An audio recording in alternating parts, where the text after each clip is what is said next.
loading snacks.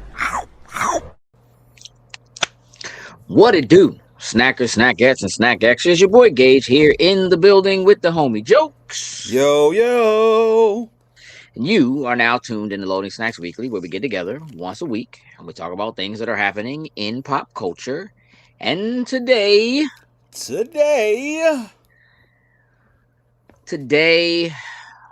again, reluctantly, we're going to talk about wrestling. We got to talk a little bit about the New Day, and I'll explain why when we get there. We're going to talk about GameStop actually making a bid for eBay, which is, yup. And we're going to talk about Daredevil Born Again Season 2 having super low viewership. And then we're going to talk a little bit about some ways that you can use pop culture to help improve your mental health. It is Mental Health Awareness Month, after all, this month. So we'll be putting a little bit of a focus on that throughout this month, which I think is an important thing. But before we do any of that, Jokes has a job to do. Ain't that right, Jokes? Yes, sir. So Jokes will kindly get our link up for you. For those of you who are hanging out here in the chat already, feel free to click on that. See what we're doing. Most of you are probably already following us across social media, which is just really the best way to kind of keep tabs on what we're doing and where we are. But then you also can check us out on Patreon, which is truthfully one of the best ways to support us, if in fact you have the ability to do so monetarily. You can actually support us and follow us on Patreon, even if you're not adding something monetary. But you're certainly going to miss out on a lot of additional content or early content that will be there otherwise. And on that note, it's time for the Patreon 619 Hall of Fame. Yes, so let's shout out our top tier patrons, starting with Anthony Cunningham, Marcus Houston, Susan Dortch, Tyrone Carson, Meticulous Skin, Alex Lee, Ellis Mbe, and Kerbert Ferguson. Thank you very much. We truly, truly appreciate it. Indeed, we do. Now, Jokes. It's time for hashtag WHHW, aka What Had Happened Was, which of course is last week's news, which is over there somewhere before now. If you don't mind, Jokes, hook me up. Number one.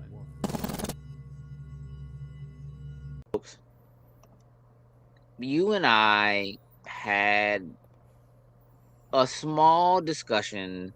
I don't know if it was over the weekend, maybe last week, about GameStop and eBay. Did we not? We did.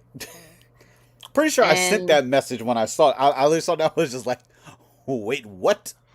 You did. You sent it. And I was like, yeah, I heard some rumblings. I just wasn't sure how serious it was. And when the rumors started to fly, it definitely had, an effect on some stock pricing, which is understandable and makes sense. I want to go to Reuters to kind of dig a little bit into what this is, because the truth of the matter is, this is definitely a surprise to most people, I would more than imagine. Because, look, even in discussions we've had on this very show, we have talked about GameStop and kind of where they are and how they were doing. And we certainly covered for a long time when there was that boost to their stock, all that kind of stuff that was going on. And just kind of where we felt like they were and what we thought might be best in terms of their needs to kind of get back on their feet, or whether or not we thought they'd be able to do it at all. Yeah. So let's kind of look at this, because they made what is considered an unsolicited offer, meaning that eBay was not out saying we're looking for someone to buy us, if you will. But they did say that, yes, GameStop did make a bid. So they made a $56 billion deal. It's like $55.6 billion bid for eBay. And look, there's a lot of back and forth on it, as far as what it really means and whether or not this could really be a thing. But realistically, um, the GameStop CEO, his name is Ryan Cohen, has basically said that he doesn't actually make any money by being on like GameStop's board or being the CEO for GameStop. He ended up being on their board in like 2021. And he basically said that what GameStop needed to do was they needed to use their assets to purchase other companies, right? In order to increase what they were worth as a company. Does that make sense? Yep. So over the last like 3 or 4 years, GameStop has been slowly earning and keeping cash assets. And in doing so, they have some money to play around with. Now, they don't have $56 billion. Okay. I want to make that very clear. Like, that's not exactly what this is. Essentially, what they're doing is they are offering the shareholders like a half and half split. I think it's $126 per share for the shares of eBay, half of which will be in stock and the other half of which will be in cash, and they are using cash and debt in order to make this purchase. So they would absolutely incur additional debt by doing so. But the idea behind it is that they believe that with the kinds of product they sell and eBay, they put themselves in a position to essentially, well, really, they kind of want to compete with Amazon, which sounds ridiculous. But because of the market that they have in terms of collectibles and reselling and grading, which is a service that they offer, but has been highly scrutinized over like the last few months. Like, there have been a lot of stories about people turning in cars or things like that to GameStop. GameStop offers a service where they will send those out to get them graded, and that they are not actually sending those out, or sending something different, or doing something else with that product. There have been viral videos of people like going back into a store and being like, you didn't send my stuff out, you were supposed to seal it before it went out, like you're supposed to seal it before I leave the store, blah blah blah, I want my money back and I want my product back, kind of thing. So there's a lot of that too. It's an interesting play, because eBay is worth like 4 times what GameStop is worth, like facts on paper. So it's an odd and interesting thing to see a company that is much smaller make a bid to buy a company that is much larger, especially when that company isn't attempting to sell itself. Yeah. Right. So it'll be interesting to see where this leaves us. Jokes, what are your thoughts on this? Like, how do you feel like, let's say they were able to actually make this purchase? What do you think it actually does for GameStop? I think in doing so I feel like there's some pros and cons. So, like, on the pro side, it's like, and no pun intended as being the GameStop pro, but being able to use the physical GameStop locations probably is another hub for eBay. So maybe if sellers are selling specific things, or maybe it needs to be validated before it gets sent out to a person, I feel like this gives them something eBay didn't necessarily have before, and being able to have these physical locations that someone can go to. So kind of a cool thing on that side. Adding brick and mortar to eBay. To the eBay side. Since they do cross paths in certain territories when it comes time for collectibles and things like that, I think this does give them a little bit of a plus side on both. So obviously GameStop works with PSA, which arguably is probably the biggest grading company when it comes time for trading cards, memorabilia, things like that. I don't know that that's going to last, but okay. Yeah. So in doing so, eBay houses PSA cards for when, like, say you trade them into PSA, they keep them in their vault, and then eBay is able to sell them. So it's like having a middleman to be able to manage everything, so you don't have to have your graded collectibles sent back to you to keep them safe. Sure. I think this puts GameStop in a different position now, since they're doing trade-ins on graded cards and things like that, where they're now probably going to have access to this vault that they didn't necessarily have. So there's cards that are sitting in eBay or in that vault, they now can potentially go to like certain GameStop locations, maybe that are much heavier driven when it comes time for like selling those cards out there. So I feel like there are things that would definitely complement one or the other on the side. But on the con side, you talk about the debt and how things like GameStop's going to be taking on a lot if this doesn't work. They at one point they really had the foot in the grave is what it looked like was happening. And if this doesn't go right, they could easily sink the whole rest of the way and go from there. So the rumor is that Cohen doesn't get paid or isn't getting paid as the CEO, but that if he can improve GameStop's valuation to like $100 billion, then he gets a $35 billion payout. Woo! Something like that. It's an interesting thing. Give or take $1 billion. Now, just because this happens and it's so weird, it makes me wonder whether or not some of the things that you're pointing out, right? Like eBay would then have maybe brick and mortar locations of some sort, whatever, where certain things could take place that otherwise couldn't or wouldn't. But it makes me wonder whether or not secretly this is a strange plot to get eBay really looking at GameStop as a possible purchase for them to purchase in reverse. Because it seems to me that if for a long time it would be, you would think, all right, it's digital that's killing places like GameStop, right? It's the move to digital, away from games, physical games, that has forced GameStop to have to focus more on like paraphernalia, if you will, pops, like that, right? Instead of just being game focused and really relying on the trade-in business. For so long, what really made money for GameStop was the trade-in business, because they were essentially a pawn shop and they were giving you next to nothing for your stuff and then selling it for way more, right? And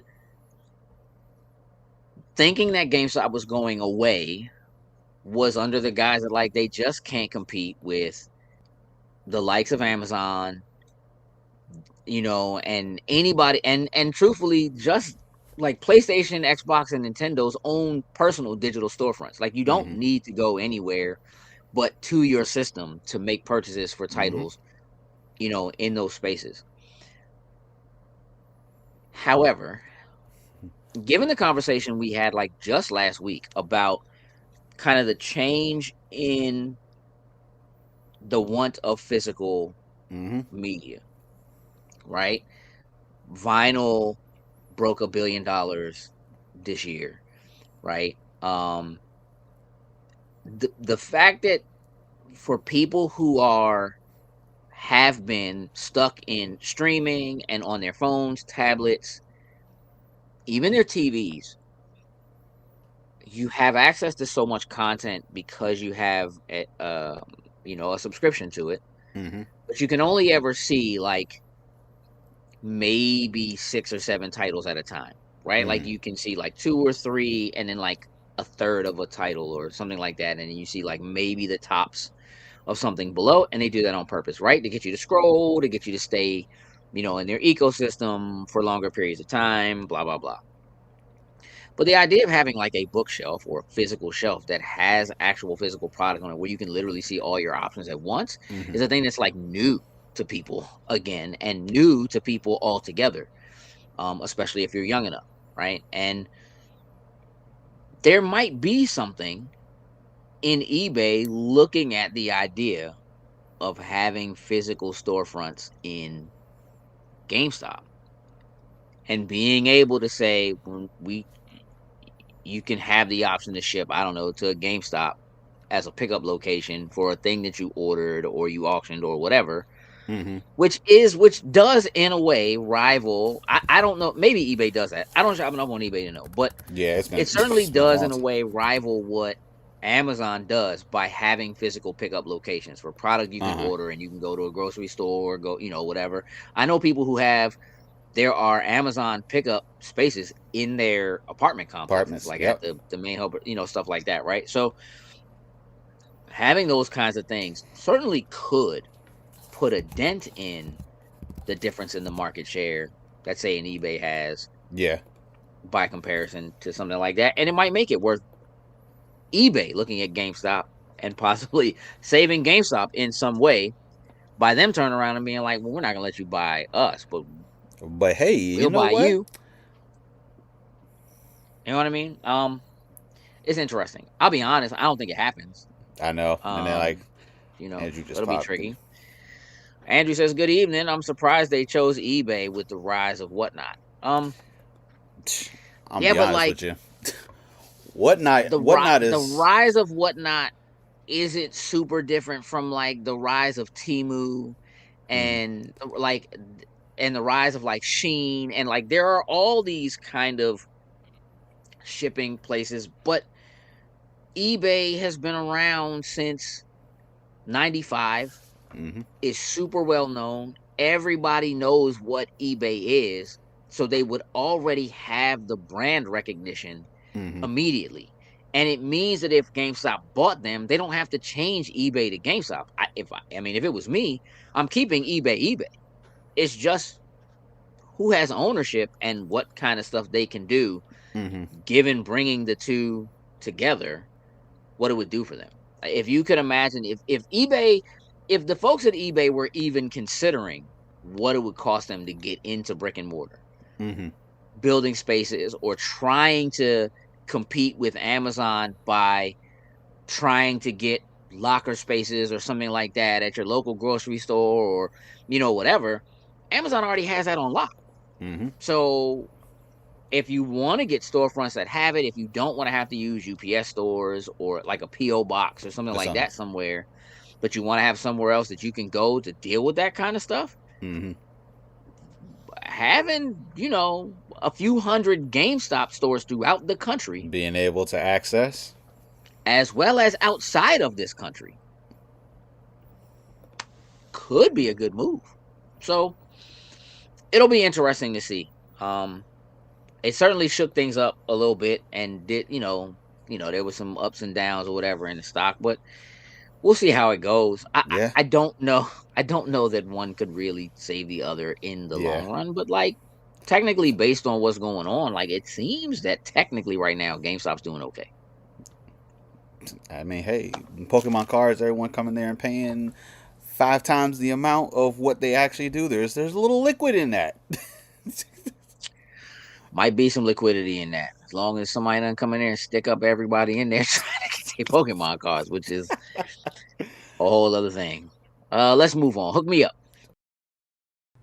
Number 2. Jokes.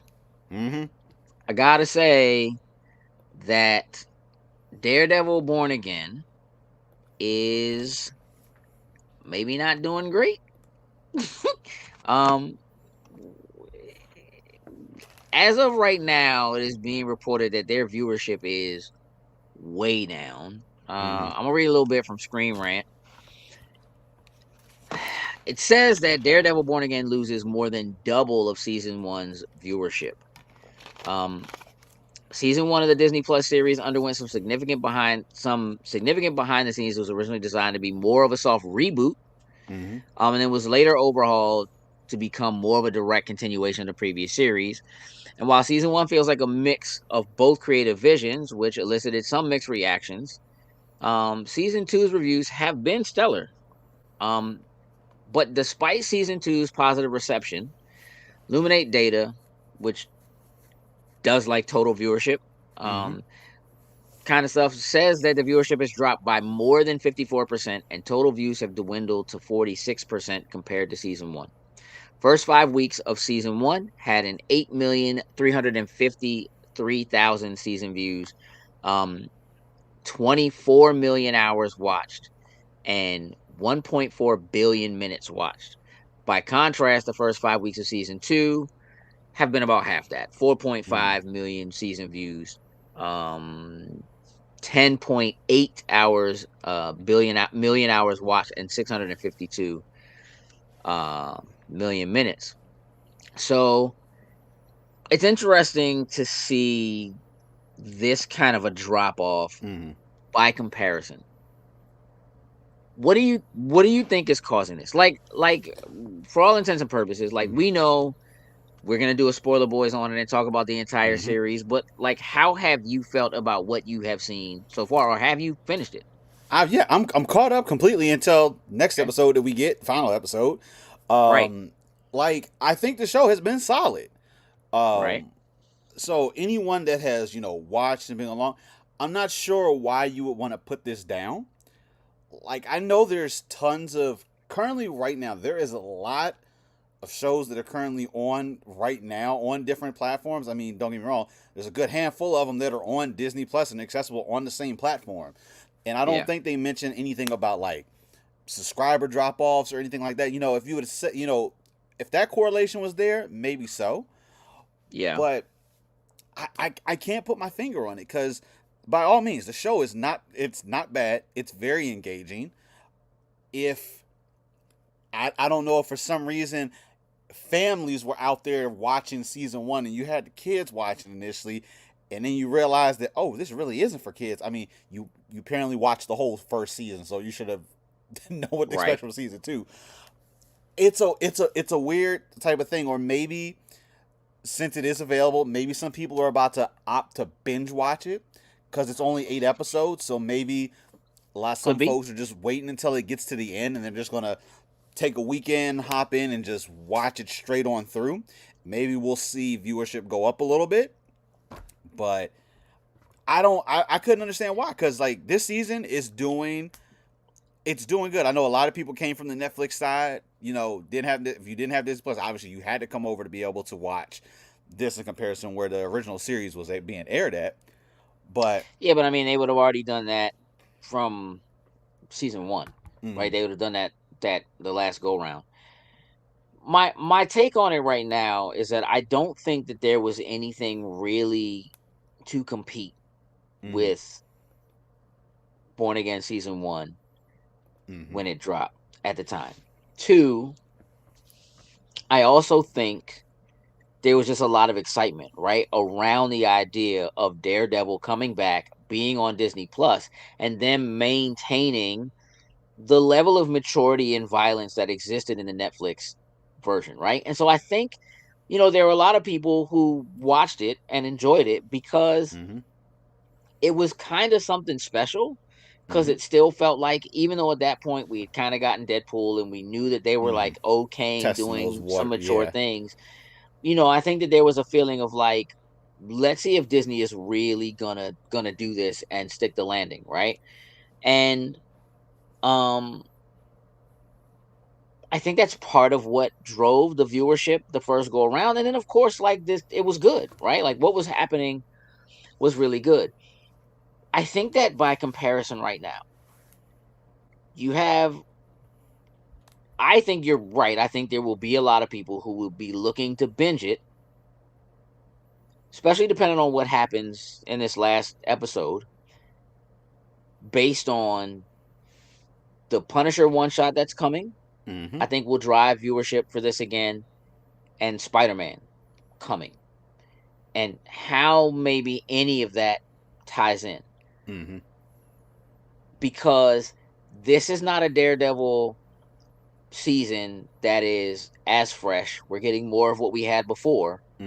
But also, this is a Daredevil season on Disney Plus that is up against Maul Shadow Lords, also on Disney Plus, and was also running against Invincible.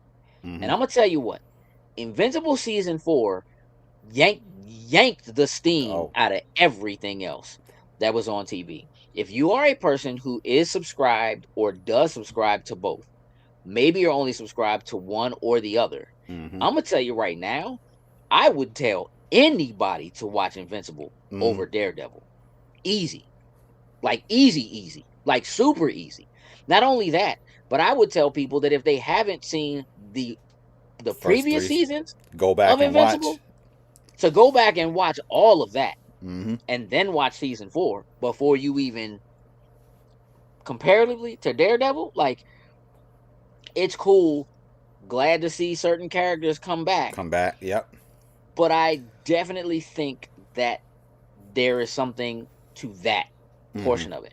You also have to keep in mind that there's a lot more happening around Invincible right now by comparison, right? So you don't have, like, Invincible is the show itself, sales of the comic, the new fighting game, as well as the second year anniversary of the mobile game, right? And like, it's all over the place. Like, everywhere you look, you're seeing stuff that relates to and speaks about Invincible. And it's bright and it's colorful. And even though it's bloody and it's mature, people click on it. People are drawn to it. And Daredevil, by comparison, is so dark and so gritty that it's not the kind of thing that I think people are drawn to. I'm also going to say, especially as we're in a place where we're talking about mental health like this month, I just think that what Daredevil is talking about is so dreary. And it also feels so close to what is actually happening, at least in this country. Yeah. But also in a lot of other places, that it feels like the kind of thing that people are just trying to stay away from. Yeah. Because we tend to lean into the pop culture stuff to get, to kind of take a break from the things that are in our reality. And when you have something that feels like it's mimicking that same thing, you can turn on the news and kind of see Daredevil. See that, yeah. Which the first time around in the first season was also true, but was a little more acceptable at the time, right? So I think that is a strong part of what we're seeing and how it's affecting viewership. And while I think what's happening is good, but I definitely think that I would both recommend Maul and Invincible over it. You also have it competing with The Boys, a new season of The Boys being out right now. Wrap that up. So like, as adult and quote unquote visceral as Daredevil can be, it's not as adult and visceral as The Boys, or technically as adult and visceral as Invincible. And then you have Maul. And you have that happening with Mandalorian and Grogu coming out. Everybody thinking about Star Wars and Star Wars Day being a thing. Like, there isn't anywhere near the kind of hoopla and pomp and circumstance around Daredevil. And I also don't think they've really pushed for it on there that same way. Cuddy says, would have to look back, but likely a timely issue. Season 2 is competing with a lot of shows. Some Gage has mentioned. Agreed. Like, again, it's just... Looks like you're talking about... Here's the thing. Those other shows are also doing super very well. Right? Cuddy said, I meant looking back at what season 1 was up against. Yeah, for sure. Yeah, I mean, look, again, it was so exciting when that season was coming back, because it had been like 10 years. Yeah. Which is crazy to say, but like 10 years since the Netflix shows existed. And kind of getting teasers of him being in She-Hulk and him showing up in Spider-Man and, those kinds of things, and then being like, are they doing it? I guess they're doing it. They must be doing it. And then they did it, and it was like, oh, snap, they did it, right? So I think that kind of excitement was there. And now that they did it, the excitement about them actually doing it is gone. And so now it's just about delivering. And as much as I like Jessica Jones and Kristen Ritter, I don't know that that's enough to bring people like, not away from The Boys and Invincible. And again, or Maul, when Even Mall is on the same platform. Yeah. So, look, they already greenlit season 3. They already did. Yep. So, like, it will be interesting to see how, if in any way, this affects the fact that they've greenlit it. Maybe it forces them to kind of rewrite some things or change some things or whatever. But we'll see how that goes. Hook me up. Number 3. All right, Jokes, look. In no way do I intend to steal your thunder. I know that we have a new episode of The Finisher that's coming out tomorrow morning, and I know you guys are going to talk about this, but we kind of need to put this up. And again, I'm going to explain to you why we need to talk about this here in a minute. But the New Day,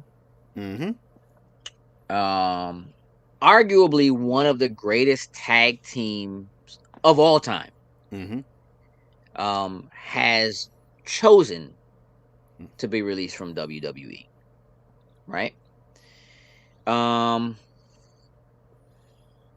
It is now common knowledge that TKO, who owns WWE and UFC, asked them to restructure their contracts that they had already signed, and they chose not to. They didn't want to do it, which, you know what, to be honest with you, I'm 100% with it. I have no problems. Right? I understand. Everything that I've seen says that they had contracts that went through 2030.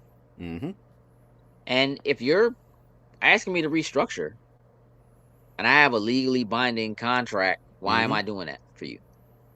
Right? And look, I'm sure that the reality of it is you have a contract that says that you're there, but what happens to you and what your run looks like and how much, TV time you get and all that probably was going to end up being an issue if they chose not to do, whatever. So it probably was better. And so they made the choice not to stay, which kind of sent shockwaves, even though previously, like the week before, all these other releases had happened. Which, again, based on what I've looked at, is TKO restructuring because they're not happy with the amount of money that WWE has been spending and dealing in with contracts, which is not uncommon because TKO and UFC get a lot of flack for how terribly they pay their fighters in UFC. Like, it is like a well-documented thing. As a matter of fact, Ronda Rousey went on like a ridiculous rant on that about rant. it. Yep. Getting ready for her fight with Gina Carano, coming up on Netflix. So that's an own thing, and I totally understand that. Here's what I want to talk about. I understand that Kofi can continue to use his name if they have like a 90-day. Yeah. No compete. Like there's a regular kind of no compete clause. They can't sign with anybody else for 90 days. Kofi could keep using his name. But Xavier Woods is owned by WWE. Right? Now he's putting in a lot of time and effort with up, down, down, and so forth, making Austin Creed his thing, which I think is great, and I totally think he could use. But then also WWE owns New Day. What are your immediate thoughts on this as a whole? Again, and I don't want to dig too much. Again, I'm sure you guys get into this on, on the Finisher podcast, which again is going live tomorrow. So for all y'all who are interested in some deeper thoughts and hearing also what Marcus has to say about it, please make sure y'all tune into that tomorrow morning. But what are your initial thoughts, Jokes? As a whole, the main thing is like, it sucks. Like the New Day, in the wrestling world, it's very hard for when you're able to, create characters, create these ones that, one, get over with the fans that people enjoy and like, and two, that's marketable for the company that makes them money to be able to do. And the New Day is one of the few that literally checks off all of those boxes. It's going to be the one thing that makes me a little bit sad, at least as of now, obviously with them stepping away, is we never finished one of the storylines where obviously for a lot of those, Big E was the third member of the New Day. Unfortunately, got Correct. injured, ended up cutting his career short. But it looked like we were going to get like that one final go with at least him having some interactions with Kofi Kingston and Xavier was. May not necessarily have been physical in the ring, but more of a mental thing that he was going to be putting them through. Like as of right now, like obviously any plans behind that is shelved. So it becomes upsetting from the consumer side when we won't get a story like that has a lot of build up that's been in the works for a while to potentially pay off for it. That now is just honestly it's shelved indefinitely. On the opposite side, Okay. I'm happy for the two of them because this is kind of where when you know your worth, and obviously we don't know specifically what main changes or things that they went in and wanted to alter and change, decrease in money, all those type of things. But clearly, it was enough to be like, hey, we know our value. We'll just go ahead, take whatever's remaining, and just go ahead and leave out. Because obviously, just like you said, Xavier Woods, Austin Creed, he has a lot building on the gaming side of things. And this is going to open up, and don't get me wrong, Kofi will be alongside him with a lot of that as well. Kofi's done a lot of that stuff with him too, yeah. It's going to open up a lot of other doors that necessarily, potentially, WWE/TKO probably wouldn't let them fully pursue and be able to go into. So it makes me happy on that side that we'll be able to see some of these things that they've probably never have been able to approach and accomplish on this side for it. So it's a. I mean, look, is it realistic to expect that they're going to show up at AEW? Honestly, this is one of those I do see it happening. There's been a long, just because the New Day, and for those that are not familiar, the Elite in AEW, which is Kenny Omega and the Young Bucks, they have an active thing when it comes time for gaming. Like we've gotten to see them one time on a stage, and I think that may have been Evo, if I'm not mistaken. But otherwise, obviously, them crossing paths is just not going to happen because AEW, WWE typically keeps everything apart from each other. So what's funny is the Young Bucks, they've actually did this once in the past. When a specific tag team was released from WWE, they immediately went to their, I don't know if they did it on, I guess they did it on everything, IG, everything. They went and changed their banners. It pretty much, looks like a dream match could actually potentially come to play. A couple months later, tag team FTR ended up in AEW. They just did the same change and added the New Day. And also, ironically, over on the AEW Pro Wrestling Tees website, the Elite had a knockoff version of one of the New Day shirts that had the Elite on it. That shirt went back up for sale on Pro Wrestling Tees' website. So, all right, Joes, look, hear me out. Because I don't actually care about this. But hear me out. So, they made their decision to leave last Monday. Yep. Okay?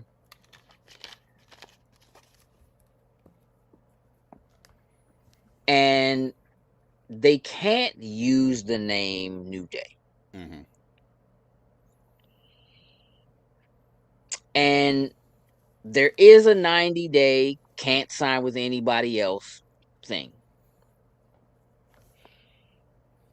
However,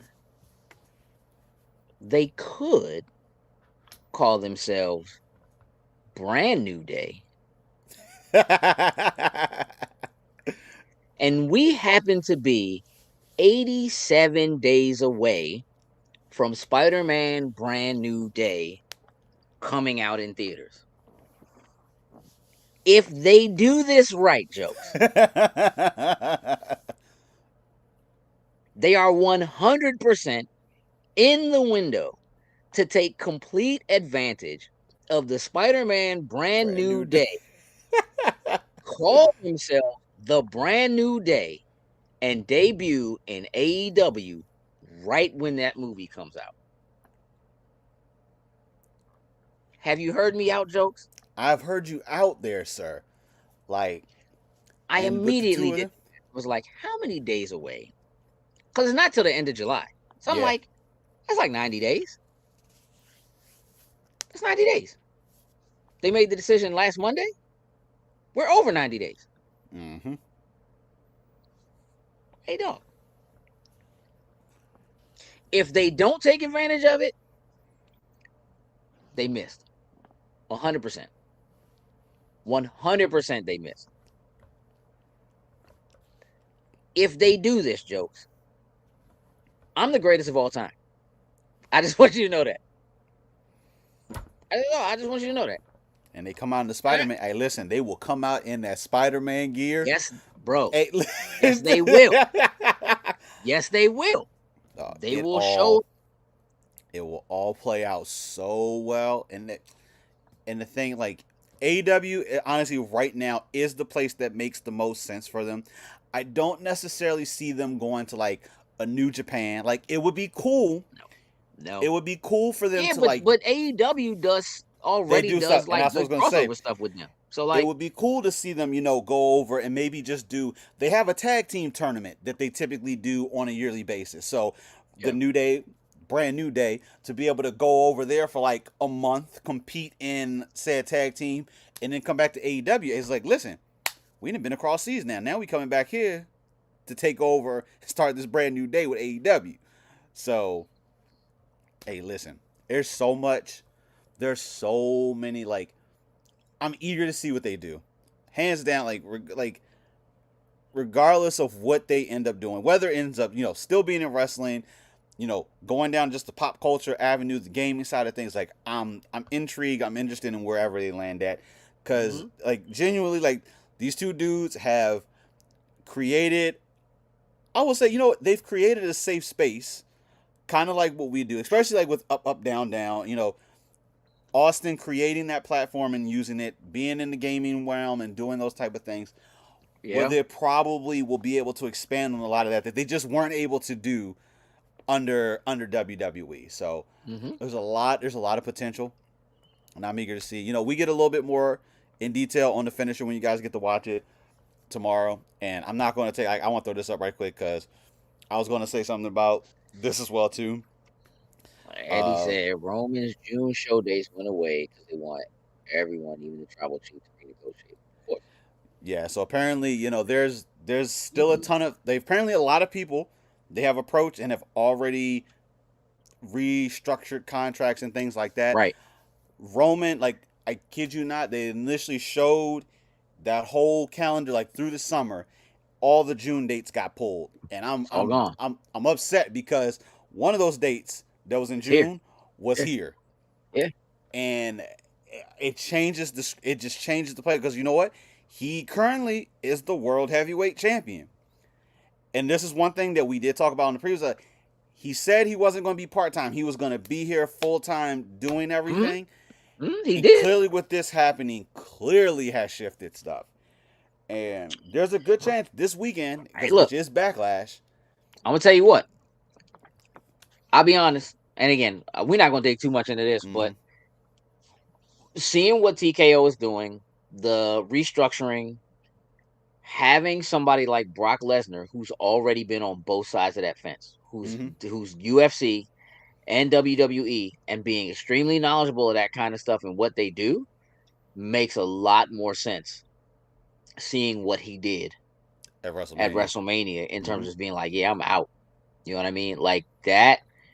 It makes a lot more sense when you like see what's happening to all these people and all these people getting released and all that kind of stuff.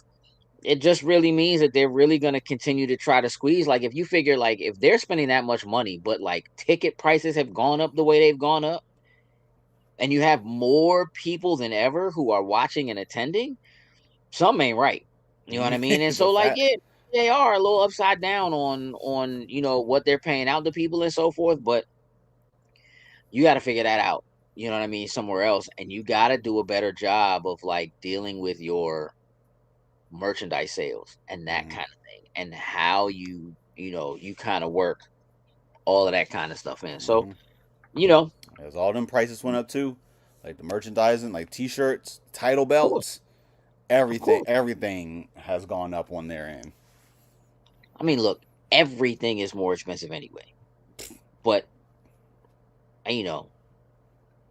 at some point you got to figure out where your margins are, figure out how to make that money. And for a lot of people, it's like, well, if I'm not here at WWE, where am I going to go?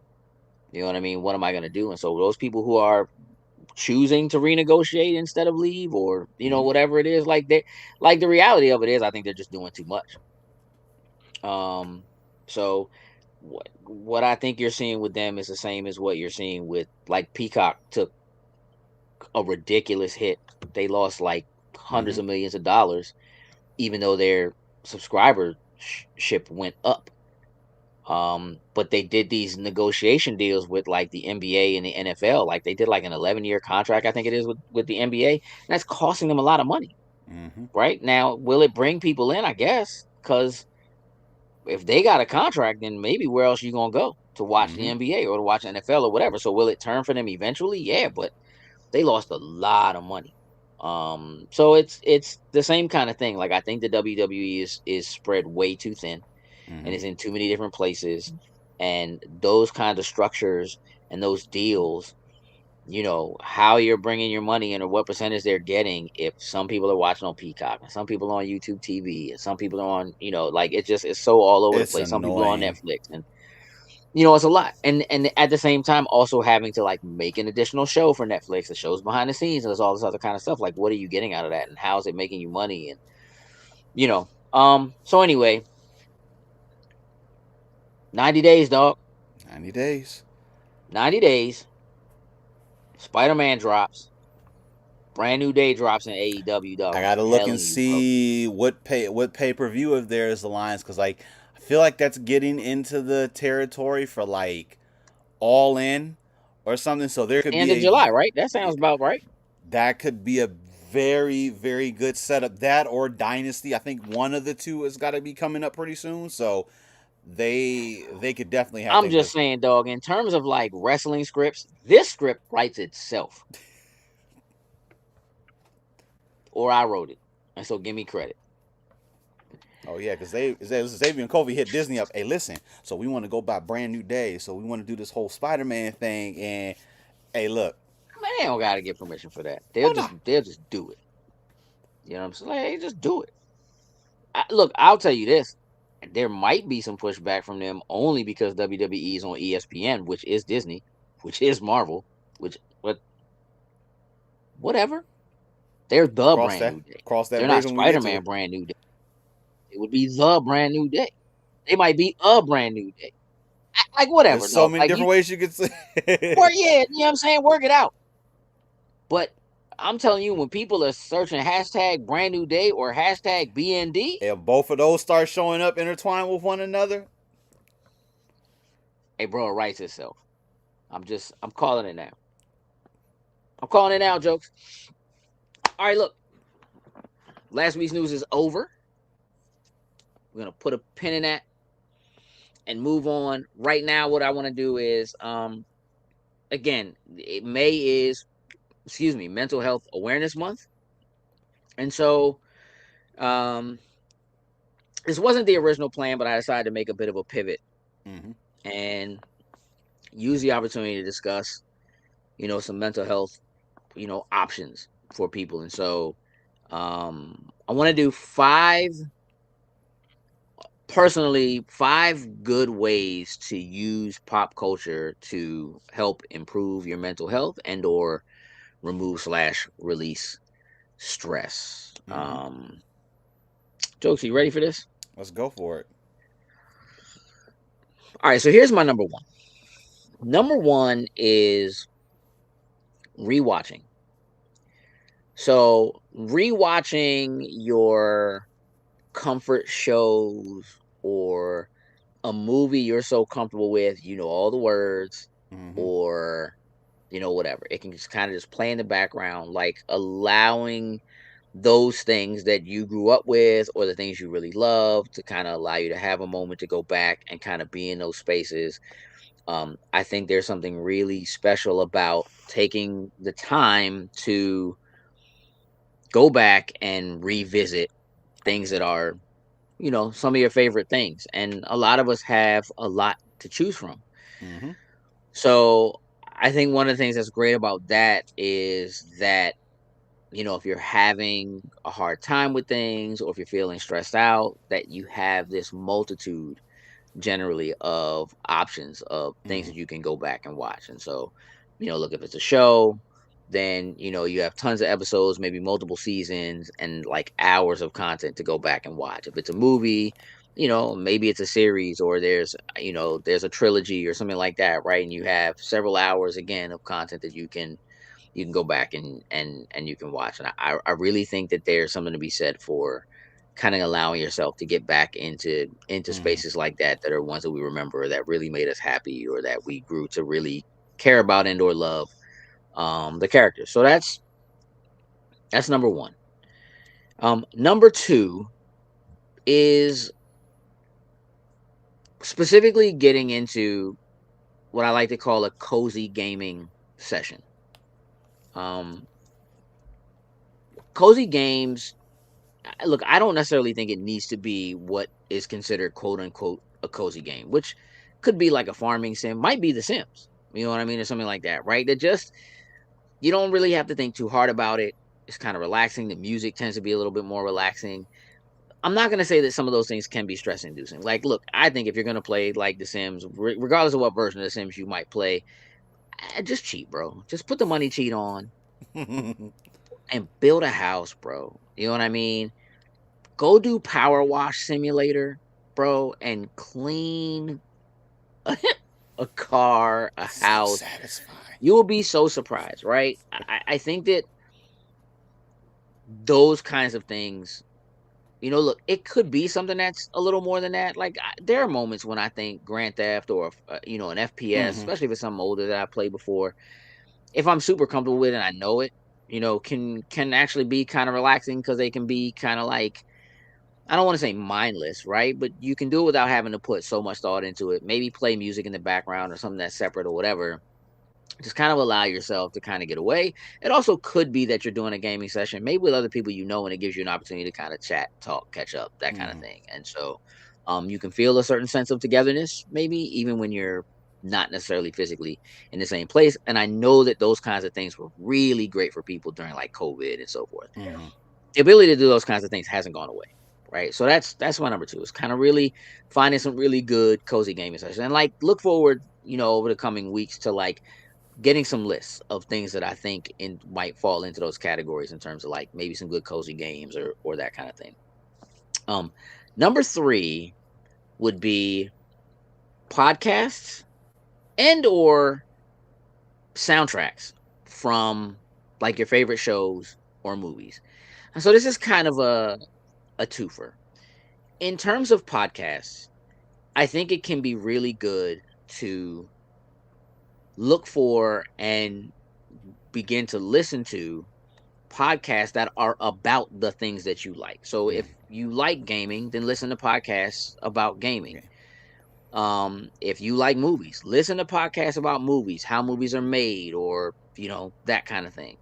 If you're into music, listen to podcasts about music, or there are a lot of artists, musicians who have their own podcasts. If you're into sports, same thing. Tons of athletes have their own podcasts and things like that now. And I think that you can find a connection. You can find other people who are listening to it and kind of find like minded things, but you also can gain additional insight, Mm-hmm. about, things that you really enjoy or things you really love.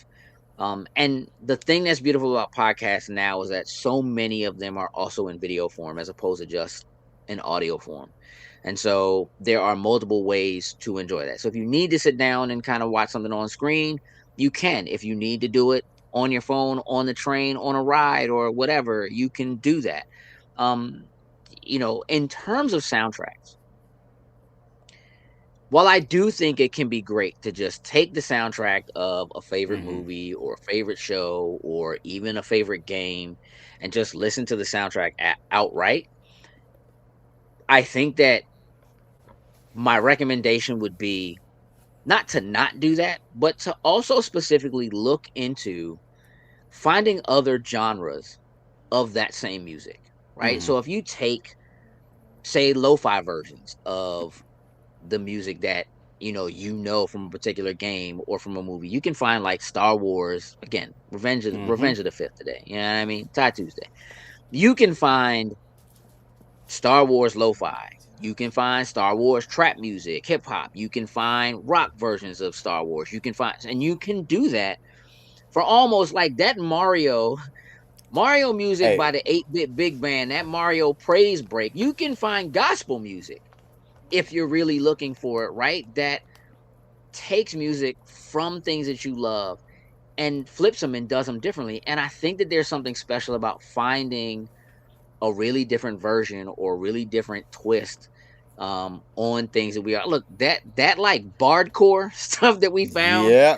where like some of your favorite songs or whatever are done in a way that like a bard would have performed them, which is like perfect for kind of sitting down and playing an RPG or something like that. Like I think that kind of discovery, knowing that there are other, it like does this thing to your brain where you're like, you know that there are people out there who love this genre, this music, this art form as much as you do, but so much so that even though they're into, say, a different type of music than you or a different type of aesthetic, you're finding it in those places too.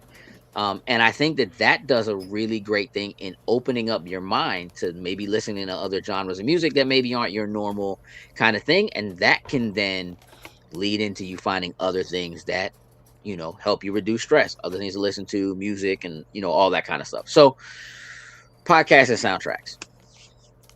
Now, number 4 is a little tricky.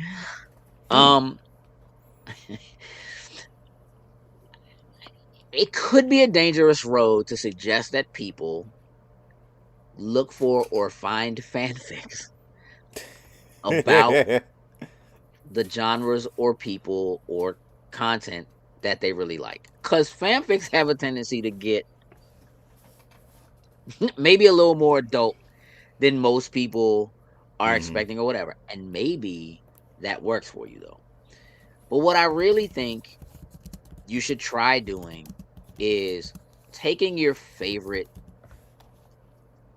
characters and coming up with your own story in that world. You don't necessarily have to write it down, right? You could write a whole fanfic story or whatever, right? But come up with your own kind of a twist. Like give yourself the opportunity, like, man, if I was given the steering wheel for this character or for this story, what would I do differently? How would I remix it? How would I change it, right? And it just allows you to kind of get your mind thinking in a different way about different approaches that could be possible for it, right? And I think that certainly opens up the possibility of discussion. Maybe when you're talking to other people who also love the thing you love and go, yo, I was really thinking about this the other day. Relax, Zayna. And really thinking about how that could be a good way to, have conversation with other people. What's up, Leah? Leah said, long time no see. Hope you've been well. We've been doing great. Hope the same for you. So yeah, I think that maybe constructing in some manner your own fan fiction, your own ideas. And look, I think people have done it, right? Like I think there are tons of people. You as somebody who loves Power Rangers jokes, I'm sure at some point have thought about what would have happened if Tommy had done this instead of something this, to continue, or, right? Like that kind of thing. And I think that those things, even if nothing else, are really fun to just kind of think about. And again, they allow your brain to be in a place that's different from wherever it is that it's on when you're feeling stressed out or, those kinds of things. So it's just another option. And then number 5, which again could also be kind of dangerous if you're not good with your money, but aesthetic shopping. So here's what I mean by that. As a Spider-Man fan through and through, when I was younger, the kinds of product that I was looking for, or that I would tend to find that was related to Spider-Man, oftentimes were exactly what you think of when you think about the comic books and you think about whatever, right? So like if I could get, I don't know, a folder that had Spider-Man on it, it was basically just Spider-Man drawn in a pose that he was also in on the cover of a comic book or from somewhere inside of a comic book or something like that, right? But now you can find versions of your favorite characters or people from your favorite IP that are aesthetically very different. So a chibi version, a little cute kind of a keychain thing. Something that is an air freshener that you can hang in the car. You can find, Crossovers. people are doing, like wood carvings of things. People are doing, like, there's a Lego version of this particular character or this particular thing. Like, I think that kind of opening your eyes and your mind, like looking on like Etsy, but searching particular characters that you really like and seeing what people are doing with it, right? So whether somebody is crocheting a version of that character that could be soft and kind of cuddly, and that character maybe isn't traditionally like that or something like that. Like, I think that there are really interesting ways to take what you love about a thing, or take that character you really love and see them kind of redone, redrawn, reimagined in very interesting ways that are things that you're like, that would actually be kind of cool. Or like, if your aesthetic tends to be a little more like, I don't know, hot toys, kind of very specific comic or video game perfect 3D renderings of a thing, of a character, but seeing that same character done in a different way, right? Even if it's like, a different medium, right? Maybe you've never seen this character in watercolor, before, or something like that, right? So like, taking the time to kind of go, I really like this character. Let me look for other stuff. Let me check out DeviantArt and see, what kind of stuff people are coming up with. Let me, like, those kinds of things, I think, are, again, ways for you to continue to stay connected to something that you really love, the characters that you really identify with, or an IP that you really identify with or grew up with or something like that. But see it in a different light, right? And allow yourself to kind of be able to feel differently and feel like, okay, I actually don't mind a transformer that is made out of Legos. I actually don't mind a Gundam. Like, you've got Gundam, and there's Gundam, but then there's like Chibi Gundam. You know what I mean? And then you see like the Gundams that look like Gundam, but they're like see-through, like clear, kind of like, you know what I mean? Like, you know what I'm talking about? Like, just taking the thing that you love and seeing it in a different light. And I think that you can find some really kind of cool things. And again, I just think it does one of those things where it kind of opens you up to the idea of the expression of art and the art form, and seeing things in a different way. And so those are like, just like 5 ways, I think, that if you're feeling a little overwhelmed or a bit stressed or whatever, are some really good ways to give yourself a moment to kind of catch up and feel good about things, and take a break or a vacation from life. Again, I don't really like to use the idea escape, right? Because the idea of escaping is the idea of like you never coming back. Like, if you escape something, you don't want to go back to it. And I understand you don't want to go back to it, but like, at some point we got to go back to real life. And I think that's healthier, to know that like, I'm getting away for a minute, I'm taking a break or a vacation so I can do this and kind of de-stress, knowing that I have to prepare myself to get back into it, because I still got to finish this work or do this thing or go back to work or whatever it is, right? So I think those are some really good ideas and ways that you can use pop culture to kind of help de-stress. Jokes, do you have anything that you feel like you hit a lot? I think the one that you hit on for me is like the going back, watching the comfort type of thing. I think for me that's probably one of my biggest ones. It's like when it's just just chilling, you just want to put on something familiar. Sometimes it may just be to put on in the background and to let it run while you are taking care of something else at the same time. But I think that one for me is one of the big ones that I personally do myself.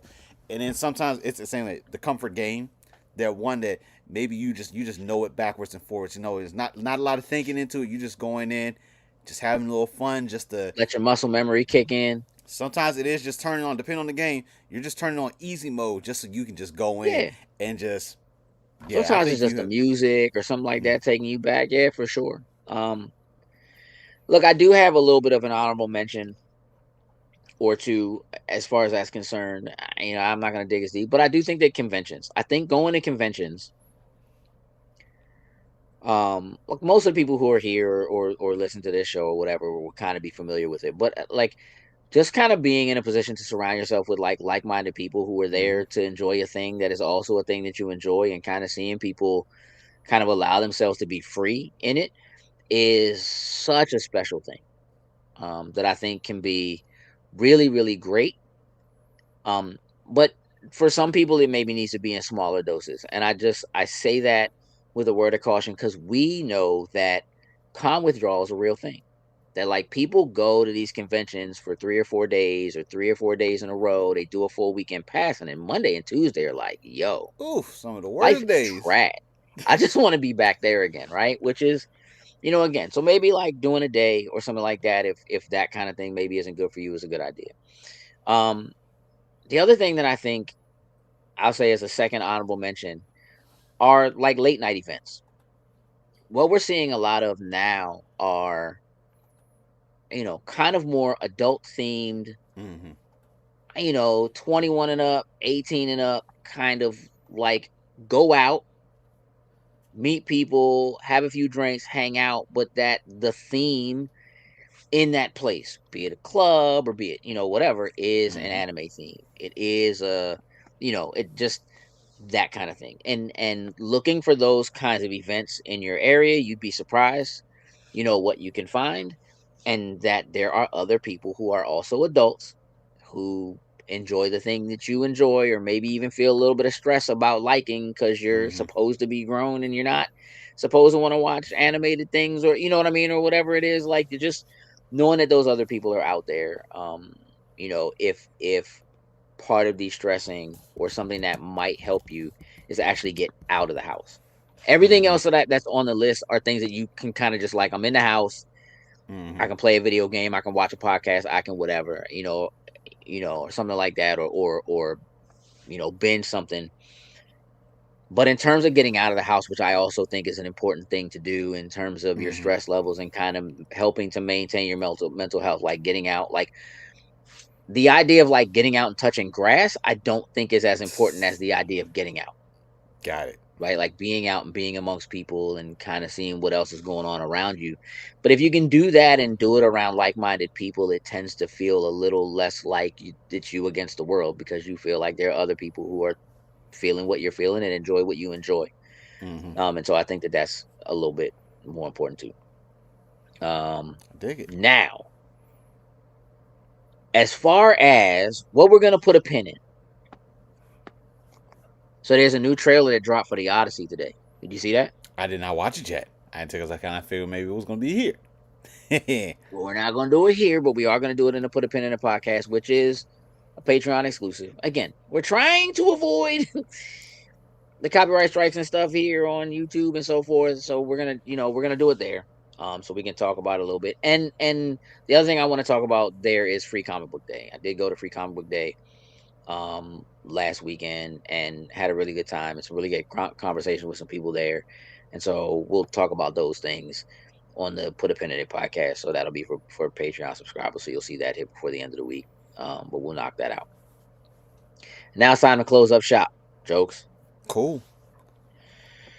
So here's what we got to do. Let's talk about upcoming events. Mm-hmm. In a little over a week and a half, we have LotCon at Comic Logic Artwork and Books in Ashburn, Virginia, Mm-hmm.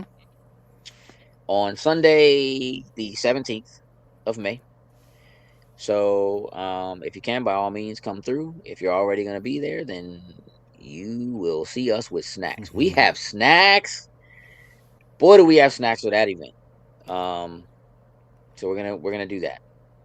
And then at the end of the month, the weekend of the 30th and the 31st, technically the 29th, 30th, and 31st, if you are considering Fan Expo Philly. Fan Expo Philly is that Friday, Saturday, Sunday. But we also have Big Lick Comic Con Nova in Manassas that weekend, the 30th and the 31st. And we will be there for that as well. Now, tomorrow, The Finisher podcast goes live at 10 a.m. Right, Jokes? Yes, sir. YouTube and Spotify. Mm-hmm. So if you need to listen to it, you can do it through either one. But you can just listen. But, you know, it's always nice to see Jokes' pretty face. Marcus too. So, again, obviously they're going to dig a little deeper into what's going on with the New Day and some of the other releases, right? Anything else specific? Did I miss anything Other biggest else? thing that we're going to talk about as well, too, for those that are familiar with the Wyatt 6, we are going to be giving our discussion on what we think went wrong. Because, by all means, the Wyatt 6 was built to be successful, and WWE like just completely dropped the ball. So we have a pretty decent discussion on what we believe went wrong with the Wyatt 6. Okay. Sounds dope. Make sure you tune in tomorrow morning. It goes live at 10 a.m. Can we wrap the show up? I think we can wrap the show up. Then all you have to do is tell the people what I need them to know. Remember, y'all, just because of a well thought out plan doesn't make it a good idea. With that, we're out. Toodles and loos.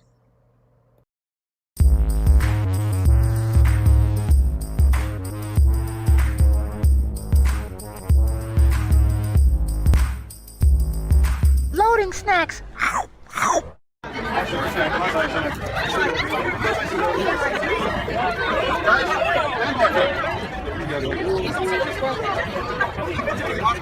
Everybody